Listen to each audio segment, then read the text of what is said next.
सोमय्या प्रकरणामध्ये सन्माननीय संजय राऊत साहेबांच्या संदर्भात शिवडी न्यायालयाने जी निरीक्षणं नोंदवलेली आहेत त्याचा आम्ही आदर करतो. परंतु भारतीय न्यायव्यवस्था जर आपण नीट विचारात घेतली तर ती बहुस्तरीय व्यवस्था आहे. त्यामुळे प्राथमिक स्तरावर कनिष्ठ न्यायालयाने दिलेला एखादा निकाल हा निकाल अंतिम असत नाही. कदाचित आमच्याकडून त्या न्यायालयात बाजू मांडताना कुठे कमतरता राहिली असेल, एखादी त्रुटी असेल, अनावधानाने एखादा पेपर राहिला असेल, त्यामुळे माननीय न्यायालयाने निरीक्षणं नोंदवलेली असू शकतात. आम्ही त्या निरीक्षणांचा आदर करतो. मात्र वरिष्ठ न्यायालयामध्ये पुन्हा एकदा नव्याने सगळी तथ्य तपासून आणि सगळ्या त्रुटींचा विचार करून त्याची पूर्तता करत आम्ही नव्याने आमची बाजू मांडू.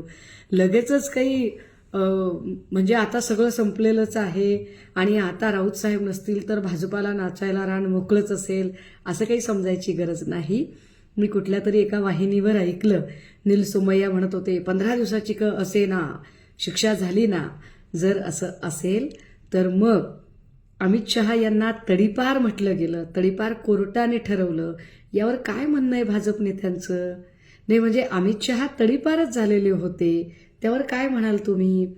किंवा आम्ही न्यायव्यवस्थेवर विश्वास ठेवतो असं म्हणणारे जे लोक आहेत ती लोक काल कुठे गेली होती बरं? की तुमचा न्यायव्यवस्थेवरचा विश्वास कुठे गेला जेव्हा तुम्ही कायदा हातात घेऊन एन्काउंटर केलं? त्यामुळे मला वाटतं की ज्यांना न्यायव्यवस्था कळत नाही, ज्यांना कायदा कळत नाही, ज्यांना न्यायालयीन प्रक्रिया कळत नाही, अशा लोकांकडून मी फार काही अपेक्षा ठेवण्यात अर्थ नाही. जी काही न्यायालयीन लढाई असेल ती लढण्यासाठी शिवसेना उद्धव बाळासाहेब ठाकरे पक्ष पूर्णतः ताकदीने तयार आहे. आता आपल्या स्वप्नातील प्लॉट्स घेणे झाले सोपे. रायकरमाळा धायरी येथे, हिरा पार्क येथे 1, 2 आणि 3 गुंठ्यांचे बंगलो प्लॉट्स, सर्व सोयी सुविधायुक्त, रोख खरेदीवर आकर्षक सूट. अधिक माहितीसाठी संपर्क करा